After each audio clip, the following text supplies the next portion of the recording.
Du 4 au 18 juin dernier, nous avons accompagné les commandos parachutistes français à la frontière Mali-Niger dans la traque des djihadistes de l'État islamique dans le Grand Sahara. Nous avons parcouru avec eux plus de 700 km dans des pick-up Toyota camouflés. Autrefois, c'est l'État islamique qui, le premier, a eu l'idée d'utiliser ces véhicules particulièrement robustes pour mener ses campagnes victorieuses en Irak et en Syrie. L'an dernier, l'armée française a décidé de reprendre des véhicules similaires.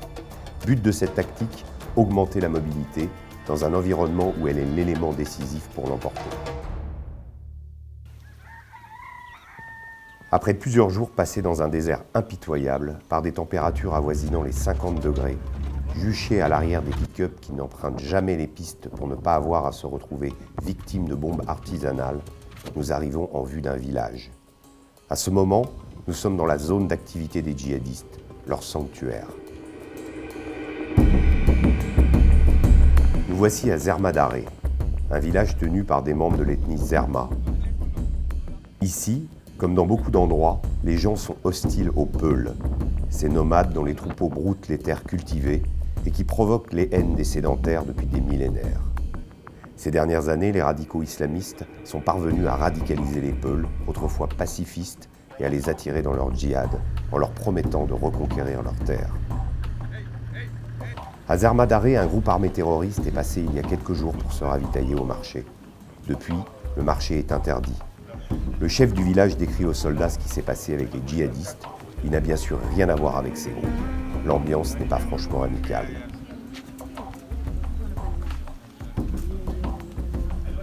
La fouille du village n'a rien donné. Nous repartons.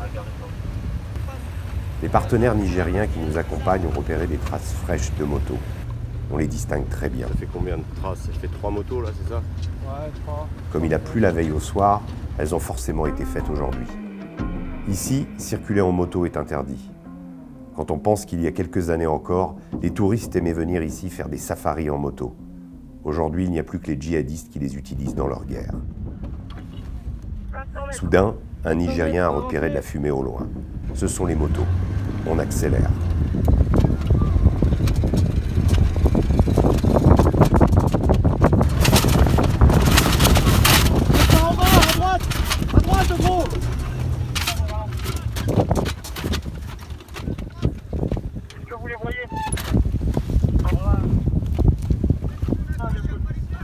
Au bout de quelques kilomètres de poursuite, les motos ont disparu. Elles sont parvenues à semer la colonne. On les cherche désormais à l'aide d'un drone qui survole la zone. C'est déjà le 5e jour de la mission. Les pluies ont été intenses cette nuit. Les écoutes au matin ont été repérées. Une opération se prépare. Glenn, le chef de l'équipe 20 des commandos, fait son briefing. Nous débarquons des véhicules sous une chaleur étouffante, difficile à supporter avec le gilet pare-balles et le casque. J'imagine ce que ça doit être pour ces soldats autour de moi qui portent un sac en plus et leur fusil mitrailleur. Ok, pour nous, pareil. Plusieurs cahutes avec des personnels à l'intérieur. Des individus ont été repérés près de tentes. À ce stade, on ignore qui ils sont, ni s'ils sont armés. En se rapprochant davantage, il apparaît qu'il n'y a plus dans le campement qu'un homme âgé avec 2 femmes et une dizaine d'enfants. Accroupi auprès d'un arbre, il tremble de peur. La fouille du campement commence. Des éléments de 2 téléphones portables ont été séparés et mis dans des sacs plastiques pour les dissimuler. Si l'on cherche précisément à cet endroit, c'est que hier soir, c'est d'ici que venaient les conversations suspectes. Ça glisse, hein. Dis-leur que pour la peine, on va tout fouiller. Tout.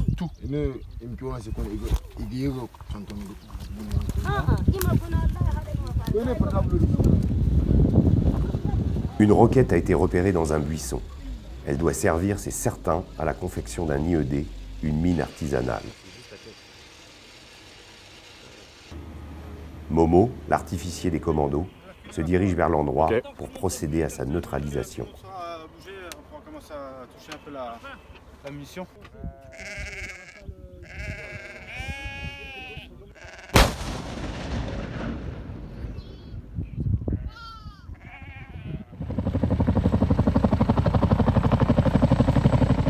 C'est le 6e jour de la mission.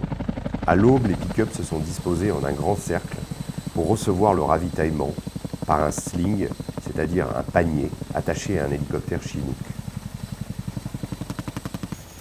Ce sont les Britanniques de la Royal Air Force qui assurent le ravitaillement, principalement de l'eau.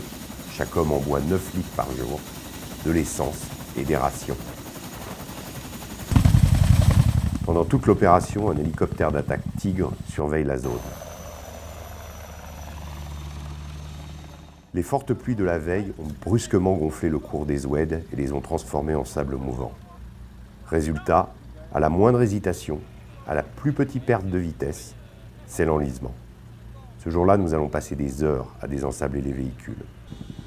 Parmi nos véhicules, le moteur d'un VBL n'a pas tenu. Il doit être convoyé par hélicoptère du Niger au Mali.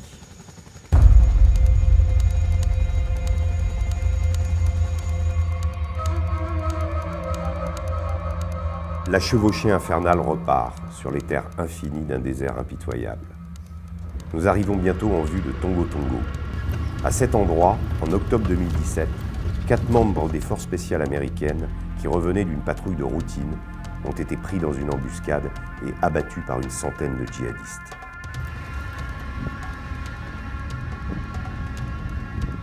À notre arrivée à Tongo Tongo, nos partenaires nigériens refusent d'entrer dans le village. Ils ne veulent même pas traverser les sous-bois qui l'entourent. Nous y allons seuls. Immédiatement, nous envoyons un drone survoler le village.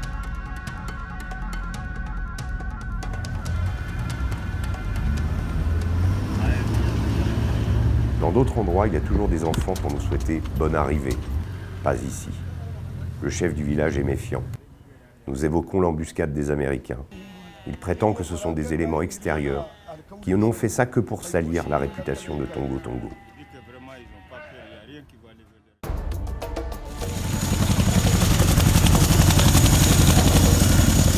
Nouveau ravitaillement. Cette fois, nous allons prendre place dans ce Chinook pour regagner la base de Gao au Mali. Pour nous, le reportage s'achève. Les soldats nous rejoindront un jour plus tard. La saison des pluies va commencer. Bientôt, il sera impossible de circuler dans ces régions, laissant les terroristes libres de leurs activités.